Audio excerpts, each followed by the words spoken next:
오늘 12, 13, 14, 15 뭐 잘 안되죠. 민수 16장 15, 13절 말씀 같이 읽겠습니다. 오늘은 다단과 아비람의 반역입니다. 민수 16장 13절 말씀 같이 읽습니다. 내가 우리를 적과 꿀이 흐르는 땅에서 데리고 올라와 광야에서 죽이려 하는 것이 작은 일이기에 오히려 내가 스스로 우리를 다스리는 통치자가 되려 하느냐. 여기 성경 잘 읽어야 됩니다. 내가 우리를 적과 꿀이 흐르는 땅으로 데리고 올라와가 아니고 땅에서 데리고 올라옵니다. 13절에 땅으로 데리고 온 게 아니고 땅에서 데리고 왔다니까. 적과 꿀이 흐르는 땅이 어디예요? 이집트죠. 이집트지. 가나안이 아니고. 그렇죠? 성경 잘 읽어야 돼요.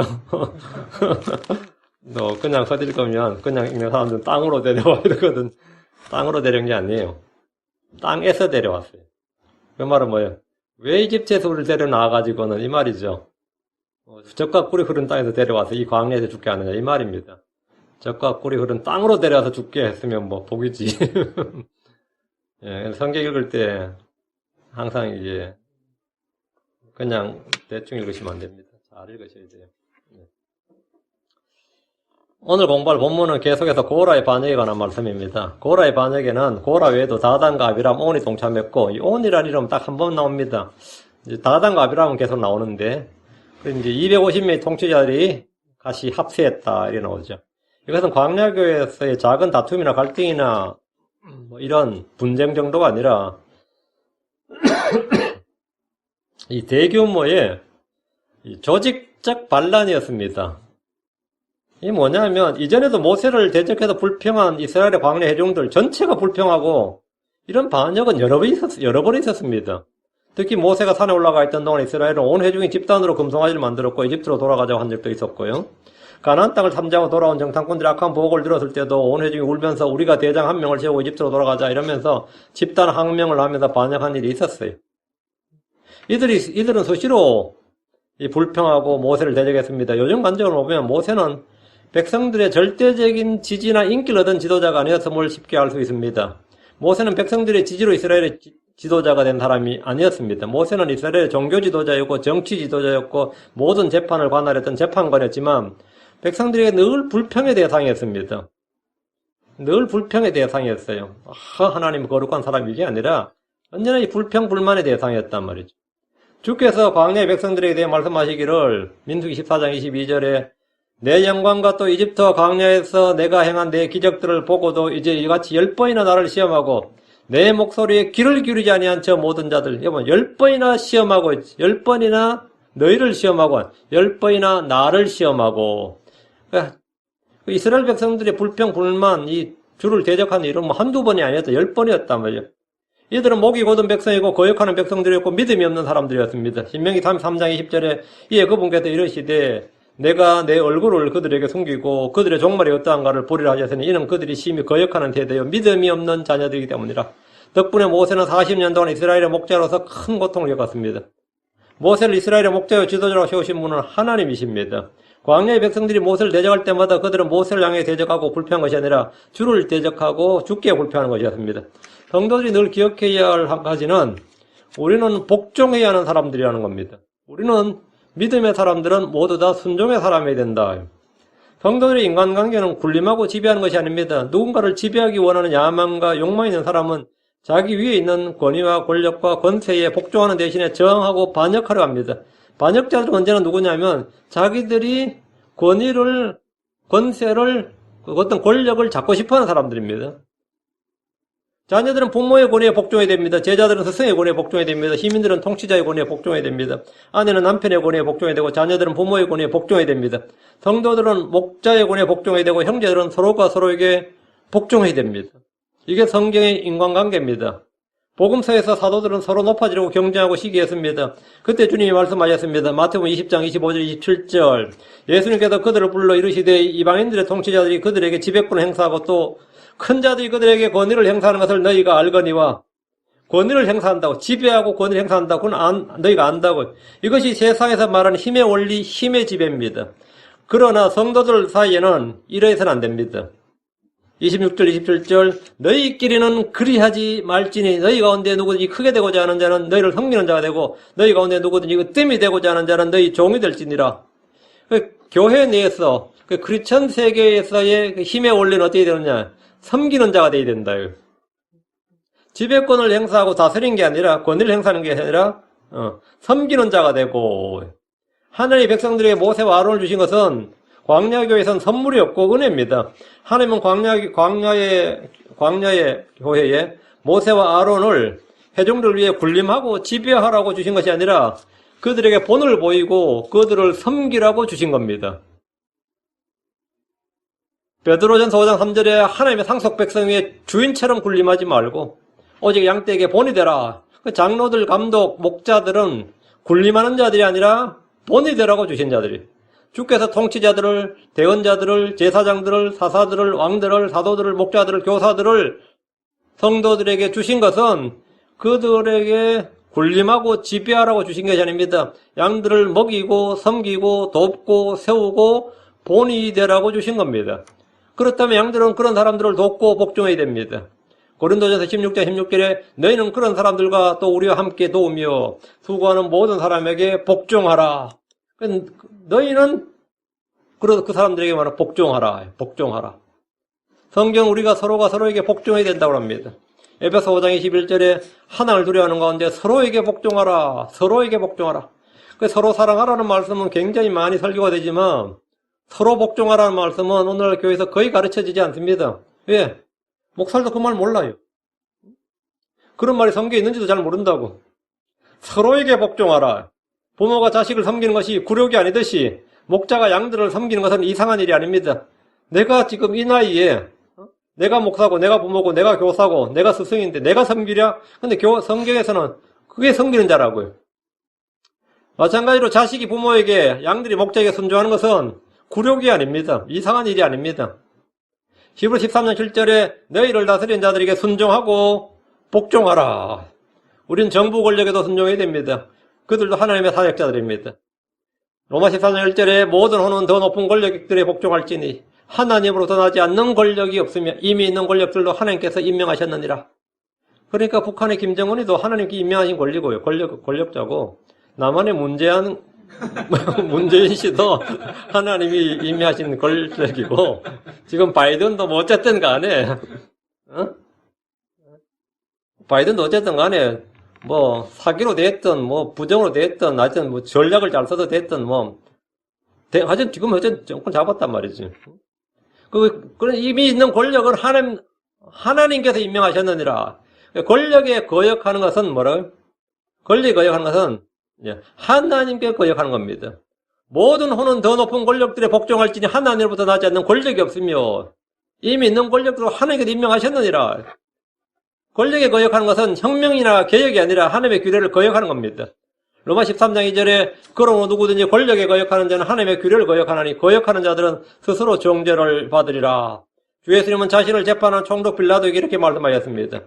요한복음 19장 11절 예수님께서 대답하시되 위에서 내게 주지 아니하셨더라면 나를 해할 권한이 결코 내게 있지 아니하였으리니 그러므로 나를 내게 넘겨준 자에게는 더 큰 죄가 있느니라 하시니라. 위에서 내게 주지 아니하셨더라면 그 빌라도의 총독 자리가 로마 황제가 임명했죠. 황제가 임명한 거예요. 근데 위에서 내게 주지 아니하였더라면 이건 뭐예요? 하나님께서 빌라도에게 이 유대 총독의 자리를 줬다 이 말이에요.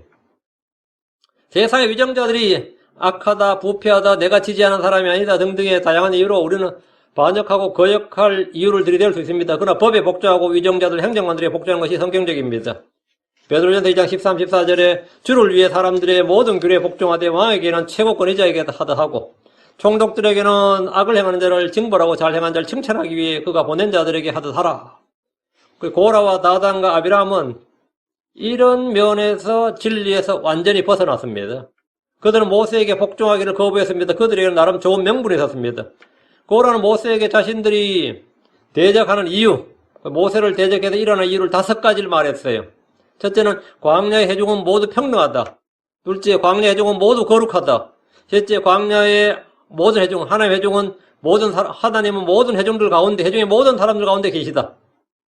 넷째, 모세와 아론은 분수에 넘치게 행하고 있다. 다섯째, 그들은 지금 자신을 주의 회중보다 높이고 있다. 이렇게 5가지, 이게 고라가 그들을 대적해서 일어난 이유 5가지. 이게 혁명의 명분이죠. 5가지를 댔는데, 고라 이 말은 자기들이 지금 죽게 반역을 하는 것이 아니라 광야교회의 개혁을 원한다. 광야교회의 혁명이 필요하다는 겁니다. 모세는 엘리압의 아들들인 다단과 아비람을 불렀습니다. 고라는 모세의 사촌으로 모세와 같은 할아버지 고핫을 뒀습니다. 고라가 주로 제사장 직분, 종교적인 부분에 초점을 두고 말했다면 다단과 아비람은 주로 정치적인 문제를 두고 모세를 대적했습니다. 서로의 관점이 좀 달랐죠. 고라는 이 종교적인 권력, 거기에 관심이 있었고, 다단과 아비람은 모세의 그 정치적인 힘과 권력에 관심이 있었어요. 그러니까 이제 다단과 아비람은 이제 정치적 권력 통치권이었습니다. 다단과 아비람은 모세와 아론의 회중들을 가나안 땅으로 인도하지 못했고, 회중들은 모두 광야에서 죽게 했다는 겁니다. 이것은 충분히 탄핵 사유가 되고도 남는 일이었습니다. 과정이 어떻게 됐든 이유 어쨌든 간에 결과론적으로 가나안 땅 못 들어갔단 말이지. 모세와 아론이 정치적 책임을 지거나 최소한 도의적 책임을 지고 물러나는 것이 당연한 것으로 판단했던 겁니다. 13절에 오면 내가 우리를 적과 꿀이 흐르는 땅에서 데리고 올라와 광야에서 죽이려는 것이 작은 일이기에 오히려 내가 스스로 우리를 다스리는 통치자가 되려 하느냐. 우리를 이집트에서 데리고 나와서 광야에서 죽이려 한다. 너희들이 한 일이 뭐냐 이거예요. 우리한테 준 게 뭐 있느냐 이거죠. 그런데 계속해서 네가 스스로 우리를 다스리는 통치자가 되려 하느냐. 계속해서 네가 통치권을 잡고 있으면 되겠느냐 이 말이지. 아비람과 다단은 모세에게 출애굽과 가나안 입성 실패, 광야로 회귀한 정치적 책임을 지라고 요구했습니다. 정치 지도자는 이 국가의 큰 안보 문제나 경제 문제가 터지면 스스로 물러나거나 탄핵을 받는 것이 일반적입니다. 아비람과 다단은 모세가 대언자일 뿐 아니라 대제사장과 장로들과 각 지파의 우두머리들과 천부장에서 10부장까지 통치자를 임명했던 것에도 불만이 있었습니다. 모세는 단지 대언자가 아니라 여수룬, 이스라엘의 왕이었습니다. 고라와 다단과 아비람은 모세의 이런 통치권을 인정하지 않았습니다. 내가 스스로 통치자가 되려 하느냐 이 말은 우리가 아무도 너를 지지하지 않는다. 우리는 너를 통치자로 인정하거나 지지하지 않는다. 지금 네 혼자 지금 스스로 통치자 행세하고 있는 거다. 지금 이거예요. 이 말은 또 하나님이 모세를 백성들의 목자로 세운 것이 아니라 모세가 스스로 이스라엘의 왕노를 하고 있다 이 말입니다. 다단과 아비람의 눈에 모세는 정통성이 없는, 그리고 백성들의 지지나 인기가 전혀 없는 이스라엘의 왕이었습니다. 이스라엘의 장자는 루벤이었고 자기 지파에서 왕이 나와야지 레위 지파의 모세가 통치자로서 모든 통치자들을 임명해버리고 제사장을 세우는 이 일이 잘못되었다고 생각했고 그렇게 판단했던 것으로 보입니다. 이런저런 이유로 고라와 다단과 아비람을 비롯해서 250명의 통치자들이 모세와 아론을 대적해서 일어났습니다. 자, 계속해서 본문을 봅니다. 16장 12절. 모세가 엘리압의 아들들 다단과 아비람을 부르러 사라를 보내었더니 그들이 이르되 우리는 올라가지 아니하리라. 엘리압의 아들들 다단과 아비람은 루벤 지파의 사람들입니다. 루벤은 이스라엘의 장자였음에도 불구하고 광야에서 높은 지위나 명예를 얻지 못했습니다. 제사장 직분을 레위 지파가 차지했고 행군의 선두에는 유다 지파가 섰습니다. 루벤 지파의 사람들이 이런 면에서 소외감을 느끼고 불평할 수 있었습니다. 모세는 사라를 보내서 이들을 불렀지만 우리는 올라가지 아니하리라 이랬어요. 우리는 올라가지 아니하리라 이 말은 뭐예요? 모세의 부름을 거절했습니다. 이게 단순한 말이 아니에요. 우리는 올라가지 아니하리라. 네가 뭔데 우리 오라 가라 하냐 이거예요. 우리는 너를 왕으로 통치자로 우리 위에 있는 권위로 우리는 너에게 순종할 이유가 하나도 없다. 네가 뭔데 우리한테 오라 가라 하냐 이거야.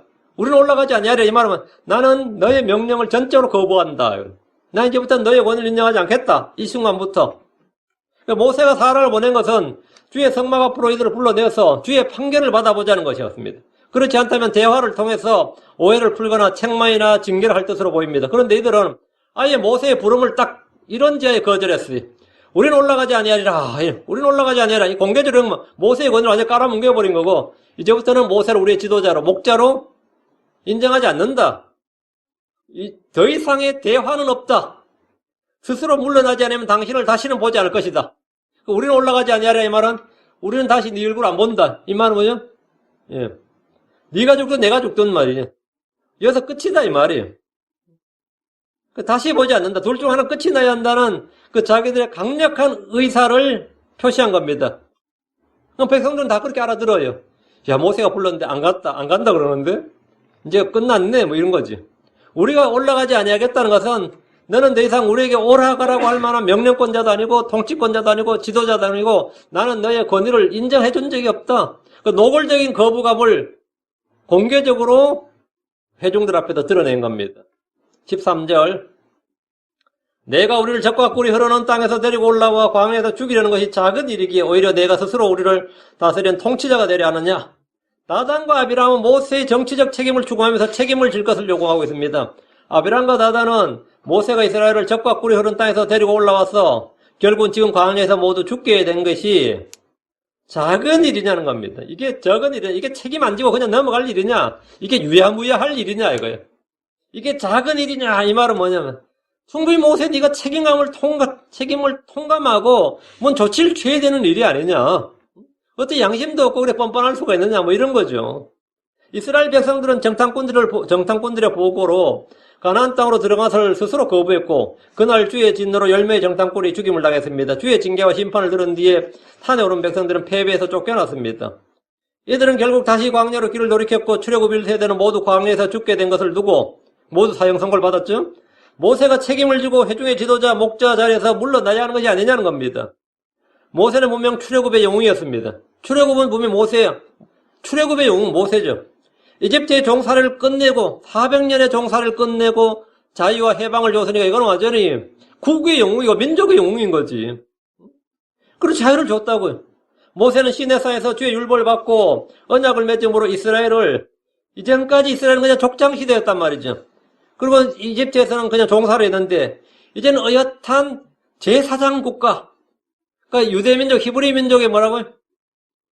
역사상 어느 세계도 없는 신정국가를 세운 거예요. 최초의 진정한 신정통치 국가를 세웠단 말이지. 하나님의 율법을 받고 하나님의 임재를 그들 직접 봤단 말이지. 그리고 그분과 언약을 맺음으로써 이제 어엿한 뭐랍니까? 제사장 민족 그리고 하나님의 법을 가진 신정국가가 된 겁니다. 그러니까 이제 소위 말하는 국부죠. 이스라엘 민족의 모세는 국부죠.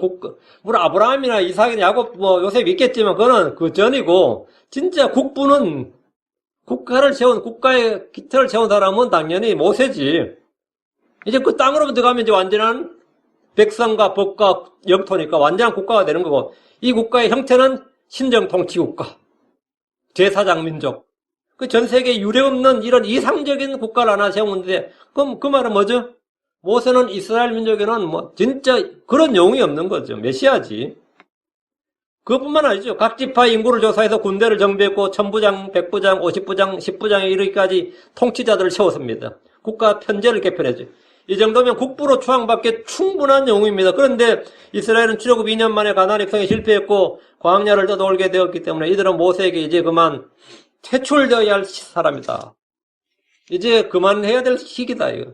가나안 입성의 실패와 광야에서 백성이 모두 죽게 된 일들에 대해서 그들은 모세의 책임론을 제기했고 250명의 통치자들이 동조했습니다.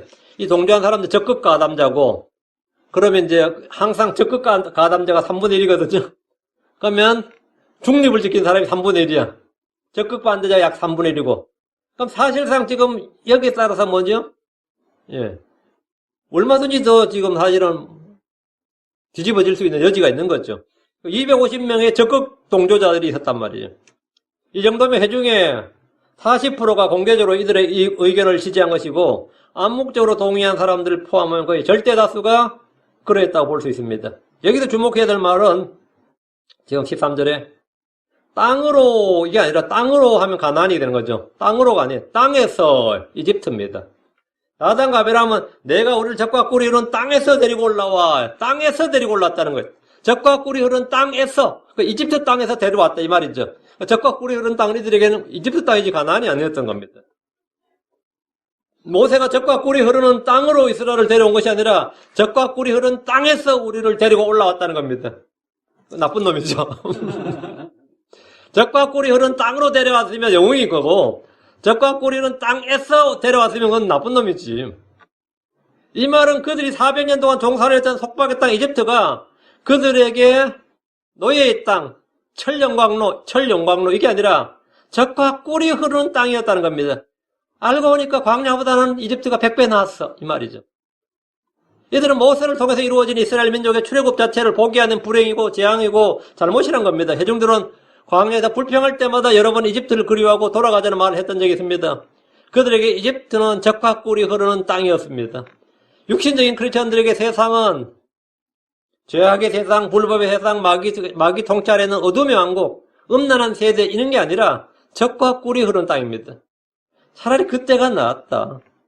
뭐 이런 크리스천들 있죠. 그들은 세상에서 구출되고 세상을 십자가에 못 박는 대신에 세상을 사랑하고 세상에 동화되고 세상의 친구가 되고 세상과 일치를 추구합니다. 우리는 세상을 이겨야 됩니다. 세상을 거부해야 됩니다. 세상과 분리돼야 됩니다. 세상을 십자가에 못 박고 나 또한 세상에 대해서 끌어야 됩니다. 그러나 다단과 아비라함은 약속의 땅, 상속유업인 가나안 땅이 적과 꿀이 흐르는 땅이 아니라 우리가 전에 살았던 이집트가 적과 꿀이 흐르는 땅이었다는 거예요. 지금보다 오히려 옛날이 좋았다. 그때가 훨씬 더 좋았다는 겁니다. 그러나 네가 우리를 적과 꿀이 흐르는 땅에서 데리고 나왔다 이거예요. 이 나쁜 놈 이것이. 다시 13절. 내가 스스로 우리를 다스리는 통치자가 되려 하느냐? 우리는 너를 왕으로 통치자로 인정해 본 적이 없는데 계속해서 지금 이러고 있다 이거예요. 이들은 모세에게 그만 물러나라 은퇴하라고 요구하는 겁니다. 다단과 아비라함은 호르마에서 패전, 광야로 다시 발길을 돌린 일이 하나님의 명령이고 뜻임을 인정하지 않고 모세가 계속해서 정권을 연장하고 회중위에 군림하기 위해서 취한 정치적인 동기, 야망, 목적 때문이라고 판단한 겁니다. 이것이 소위 말하는 요즘 말로 음모론이에요. 이게 음모론이에요. 모세가 자기의 정권 연장을 위해서 백성들을 광야로 되돌린다는 겁니다.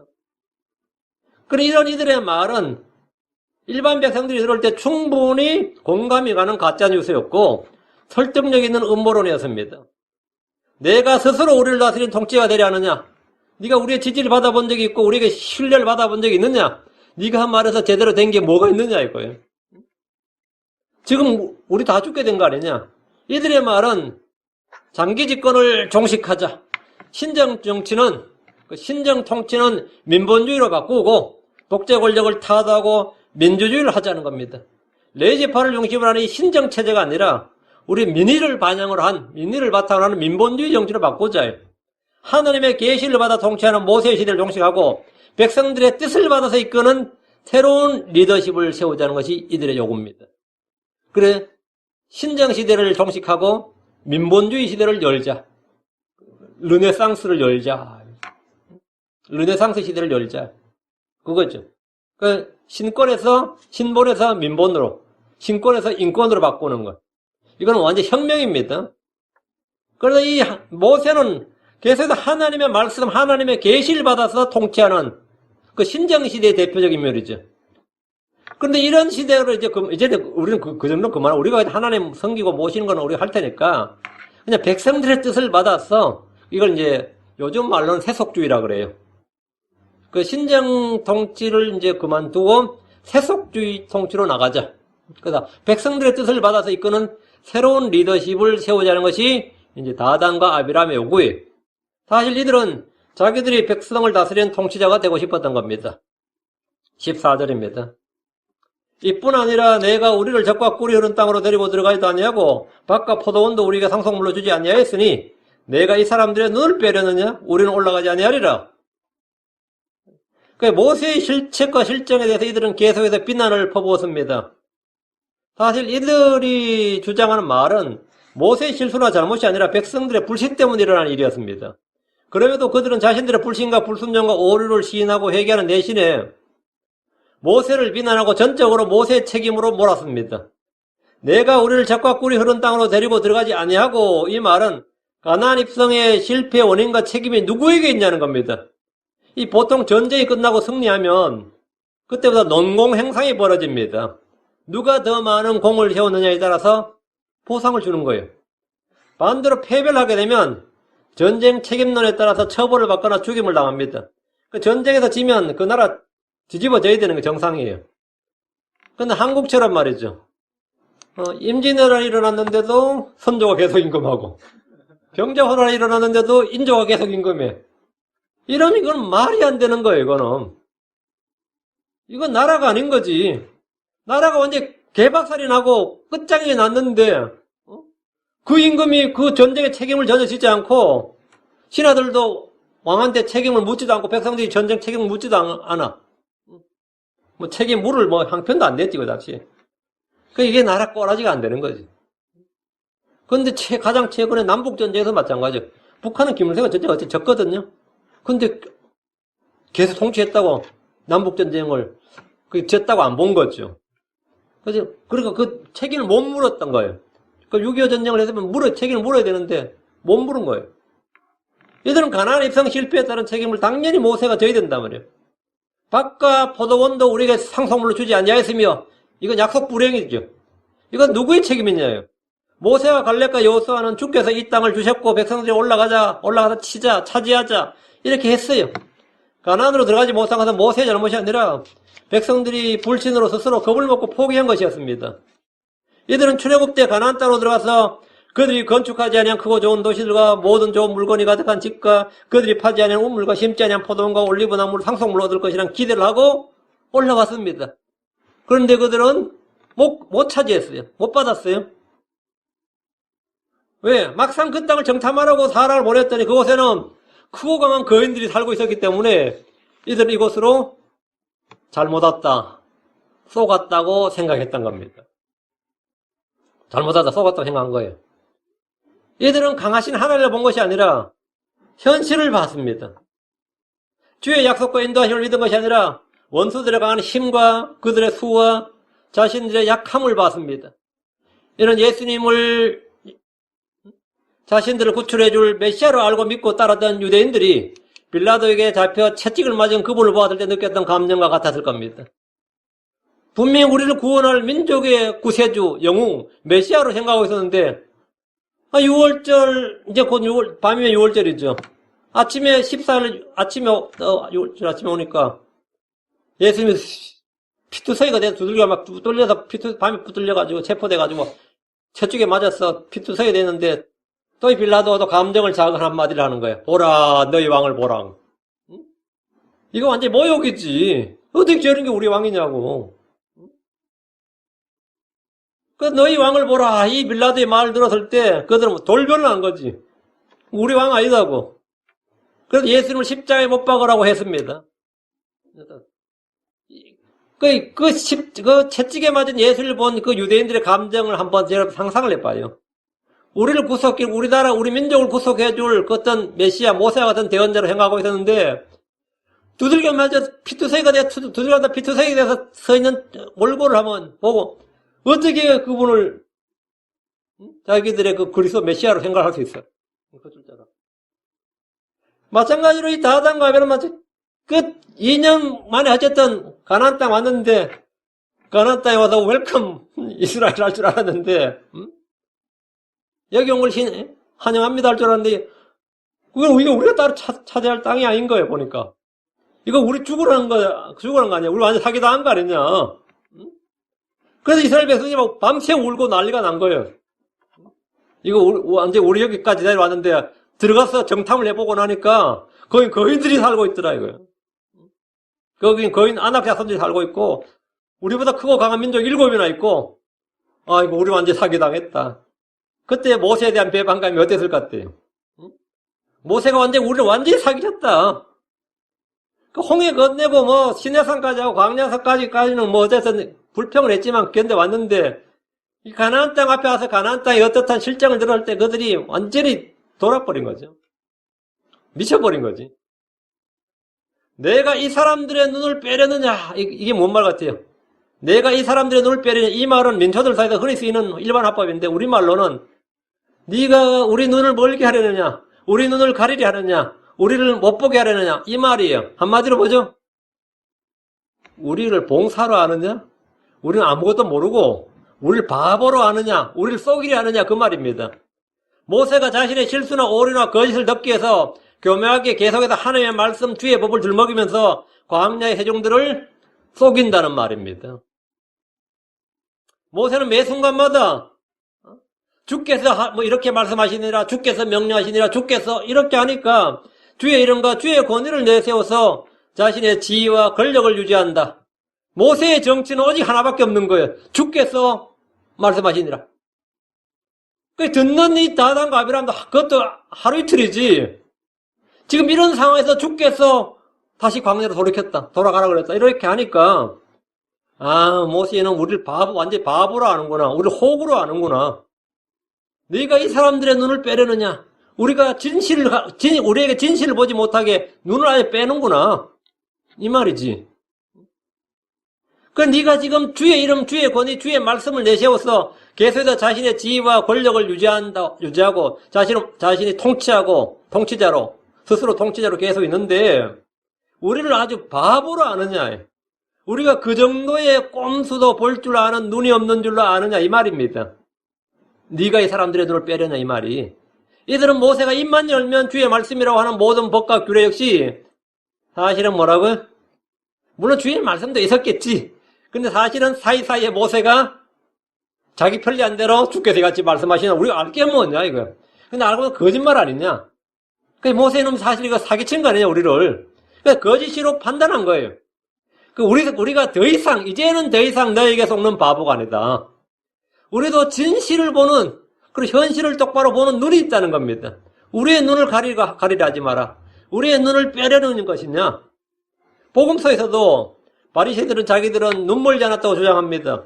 요한복음 9장 39절에 예수님께서 이르시되 내가 심판하려고 이 세상에 왔으니 이것은 보지 못하는 자들을 보게 하고 보는 자들은 눈멀게 하려 함이니라 하시며 유대인들은 스스로 눈먼 자들의 안내자요 어둠 속에 있는 자들의 빛이요 어리석은 자들의 스승이요 악의들의 교사라고 확신합니다. 그러나 주님은 그들이 눈먼 자라고 하셨습니다. 그들은 주 예수님을 보면서도 그분이 그리스도이심을 보지 못했습니다. 그분이 하나님의 아들이심을 보지 못했습니다. 주의 말씀, 주의 권능, 주님이 행하신 이 일은 그들의 눈을 더욱 멀게 했을 뿐입니다. 불신은 사람의 눈을 멀게 하는 겁니다. 형제를 미워하는 것은 사람의 눈을 멀게 합니다. 뇌물은 사람의 눈을 어둡게 하고 멀게 합니다. 주님은 우리의 눈을 열어주시는 분입니다. 주의 법은 눈을 밝게 하는 겁니다. 요한복음 9장 40절 그분과 함께 있던 바리새인들 중에 어떤 자들이 이 말씀을 듣고 그분께 이르되 우리도 눈 멀었느냐 이 말이 뭐예요? 우리도 눈 멀었느냐? 네가 우리한테조차도 눈 멀었다 할 수 있느냐? 그러면 네가 틀렸지 이 말이죠. 우리처럼 그럼 율법을 아는 법을 아는 하나님 아는 우리한테도 네가 그러니까 우리도 눈 멀었느냐 이 말은 감히 네가 우리한테도 그런 말 할 수 있느냐? 당연히 눈 멀었지. 니들하고 다른 게 아니라고. 우리도 눈 멀었느냐? 바리새인들은 자신들에도 눈이 멀었다고 할 수 있느냐는 겁니다. 그 말은 우리한테 감히 그런 말 못하지. 그 말은 네가 틀렸지 이 말이에요. 감히 일반 백성이 아니라 율법에 정통한 우리도 그렇다는 말이냐고 주의 말씀을 되받아쳤습니다. 이 말은 우리는 당연히 눈이 멀지 않았고 눈 멀었다고 말한 네 말이 틀렸다 이 말이에요. 이에 대해서 주님의 답변입니다. 요한복음 9장 41절 예수님께서 그들에게 이르시되 너희가 눈 멀었다면 너희에게 죄가 없으려니와 지금 너희가 우리는 본다 하고 말함으로 너희 죄가 남아있느니라. 그 다단과 아비람 250의 통치 다 마찬가지. 지금 모세가 지금 내가 이 사람들의 눈을 빼려느냐 우리가 못 보는 줄 아느냐. 그들은 모세에게 주께서 말씀하신 걸 보지 못했습니다. 그들은 모세가 하는 이 모든 일들이 주께서 행하신 일들인 것을 보지 못했어요. 모세가 적당히 구라도 치고 적당히 자기 이익을 위해서 일한다고 생각을 한 거예요. 그래서 우리는 이제 더 이상 안 속지롱 이 말이야. 우리는 더 이상 안 속지. 지금까지 우리가 속아줬지만 이제는 더 이상 안 속지. 우리가 네가 하는 짓을 못 본 줄로 아느냐? 다 보고 있다. 그 말이에요. 모세가 어떻게 했어요? 황당하죠. 다단과 아비람은 사실 눈먼 자였습니다. 통치자들 250명의 통치자들도 눈먼 자들이었어요. 근데 우리는 다 본다. 우리는 눈 멀지 않았다. 모세의 너희 위선과 계책과 꼼수를 다 보고 있다고 주장했습니다. 그들은 자신들이 눈먼 것을 알지 못했습니다. 바리새인들이 그랬고 라오디게아 교회가 그랬던 것처럼 그들은 보지 못하면서 본다고 말합니다. 오늘날 수많은 크리스천들이 성경 읽으면서 사실은 성경 속에서 진리를 보지 못합니다. 그런 교회에 오지만 교회에서 그들은 하나님, 예수를 보지 못합니다. 그들은 눈먼 자들이에요. 그들은 안약을 사서 발라야 돼요. 예수를 믿지 않는 사람들은 모두 눈먼 자입니다. 다단과 아비람은 모세에게 내가 이 사람들의 눈을 빼려느냐 했는데 이는 모세를 종교 사기꾼이고 하나님의 이름을 이용해 먹는 사이비 교주 정도로 판단한 것으로 엄청난 모욕이었습니다. 더 이상 우리를 속일 생각하지 마라. 우리는 너희의 속을 들여다보고 있다. 뭐 지금 그거예요. 보긴 뭘 봐. 눈먼 자들이 우리는 다 보고 있다는 거예요. 15절. 눈먼 자들 많죠. 대부분 뭐 엄청나게 눈먼 자들이 많죠. 근데 그 사람들이 뭐라는 거죠? 다 감히 우리 눈을 속이려 그래? 우리 눈을 피해서 우리 눈을 가려서 뭐 하려고? 이러면 우린 다 네 속을 다 보고 있다. 뭐 이런 식이 뭐 교회 분쟁 터지갈 만한 많이 나오는 이야기예요. 15절입니다. 모세가 심히 노하여 주께 아뢰되 주께서는 그들의 헌물에 관심을 두지 마옵소서. 나는 그들에게서 나귀 한 마리도 취하지 아니하였고 그들 중에 한 사람도 해치지 아니하였나이다 하고, 나 이 구절을 보면 모세가 얼마나 황망하고 저거 했던지 그 기도 그대로 묻어놨죠. 모세가 심히 노하여 주께 아뢰되 자신이 얼마나 억울했던지 이 다단과 아비람의 이 13, 14절에 나온 이 비난에 모세가 완전히 그냥 혼비백산한 거예요. 그래서 지금 이런 말이나 나는 그들에게서 나귀 한 마리도 취하지 아니하였고 그들 중에 한 사람도 해치지 아니하였나이다. 다단과 아비람의 말을 들은 모세는 심히 경노했습니다. 그리고 그 자리에서 주께 기도했는데 뭐 용서의 기도나 중보자의 기도가 아니라 심판해달라는 정죄의 기도를 했습니다. 보통 이럴 때 어떻게 해요? 저들의 죄를 사하여 주옵소서. 저들이 하는 짓을 알지 못하나이다. 뭐 우리 주 예수님이나 스데반처럼.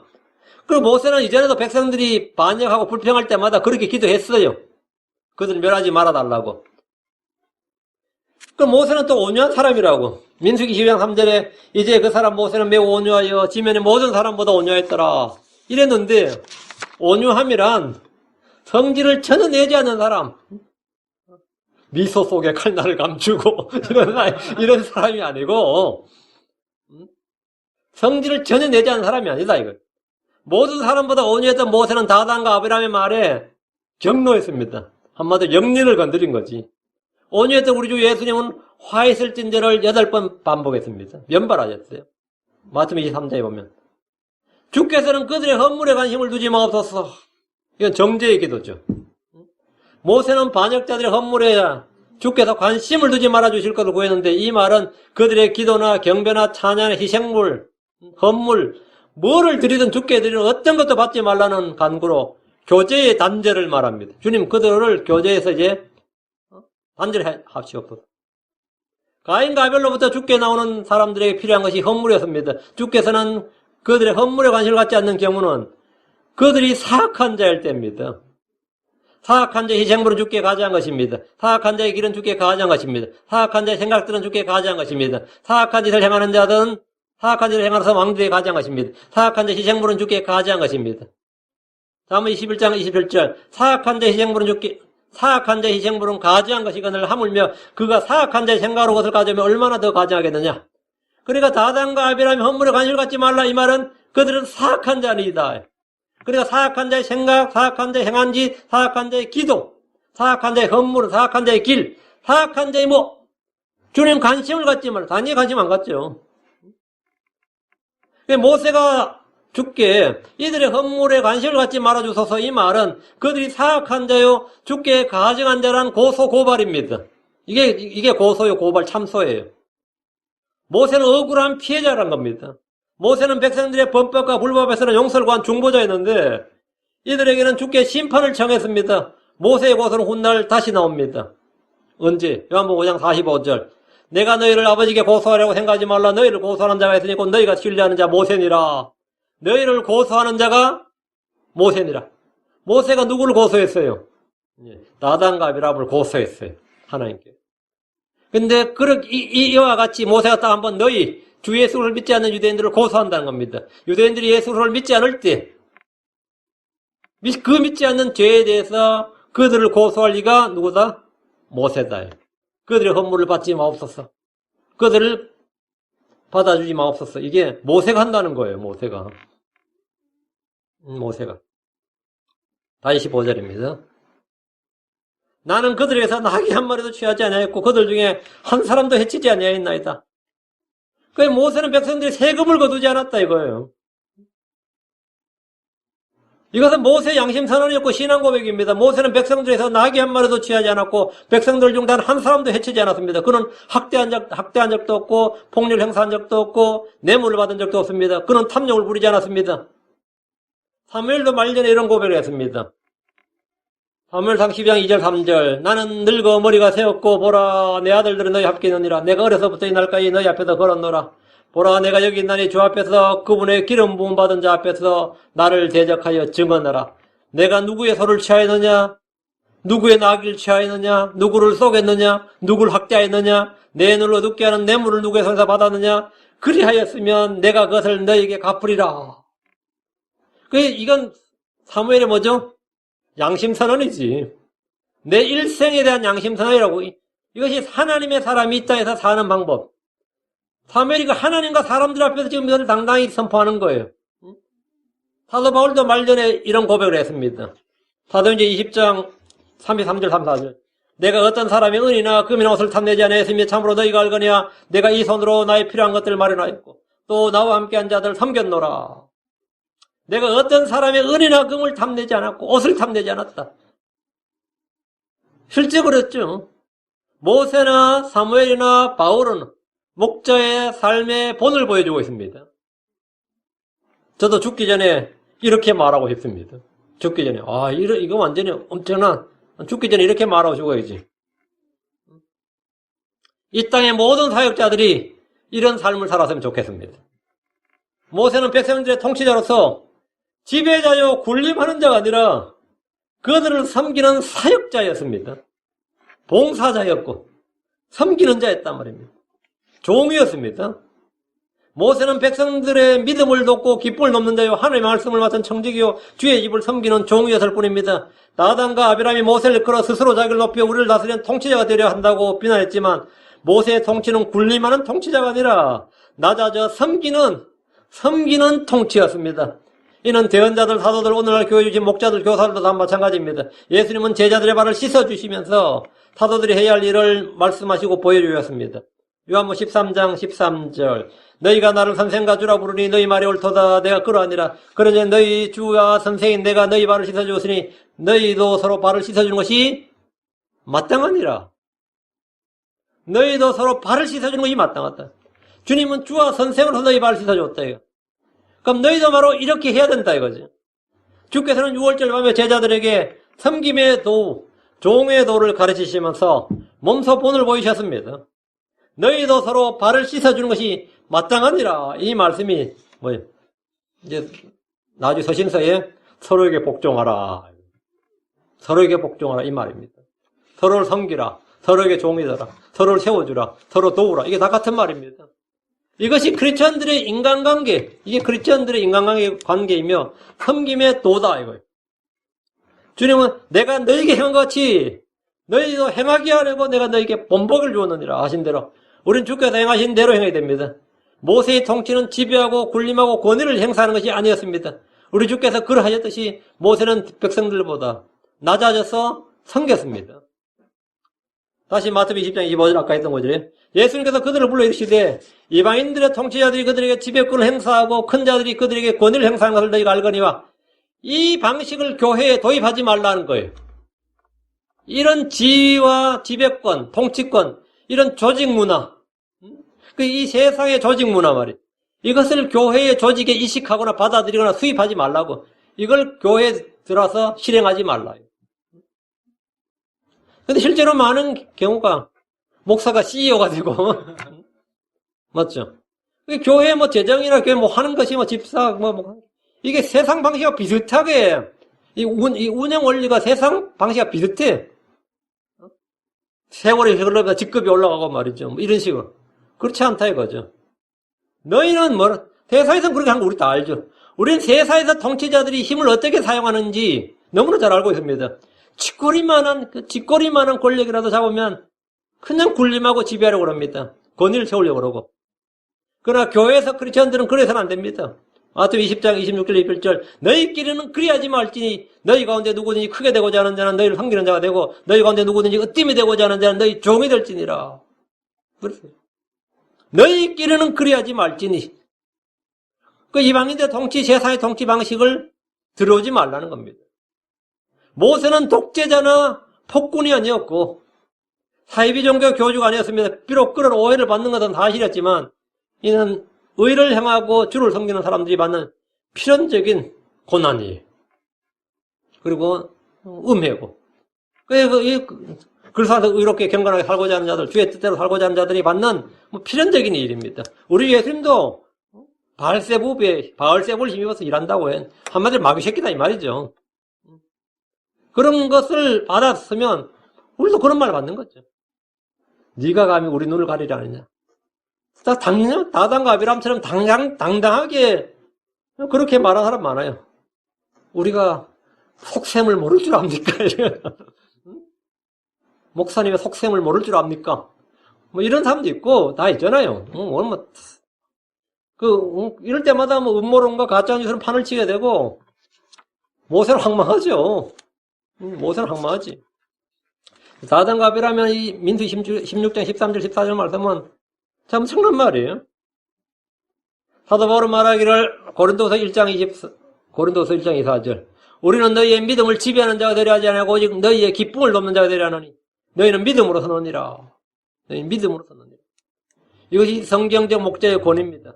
모세와 아론 역시 회중들의 믿음을 지배하는 자가 아니라 그들을 돕고 섬기는 자였고 주를 따르게 하는 섬김의 종들이었습니다. 그럼 모세가 이제 15절에서 자신의 그 양심 고백이죠. 나는 그들 중에 한 사람도 해치지 않았다. 나는 그들과 나귀 한 마리도 취하지 않았다. 뺏지 않았다. 이렇게 말했습니다. 그 이제 모세의 반박인 거죠. 13절, 14절에 그들의 음해와 비난에 대한 이제 모세의 공개적인 반박이었는데, 예, 지난 시간에는 고라의 반역, 오늘은 다단과 아비람의 그 반역의 이제 명분을 이제 공부했습니다. 이게 인간사예요. 예, 교회 내 늘 광야 교회에 있었던 일인데, 이건 뭐 우리 교회에도 늘 있을 수 있는 일이고, 그러면서 이제 또 욕하면서 또 뭐 하죠. 16절부터는 이제 주 앞에 나와서 이제 재판이 시작되는 건데, 한번 다음 시간에 계속하겠습니다. 기도합시다.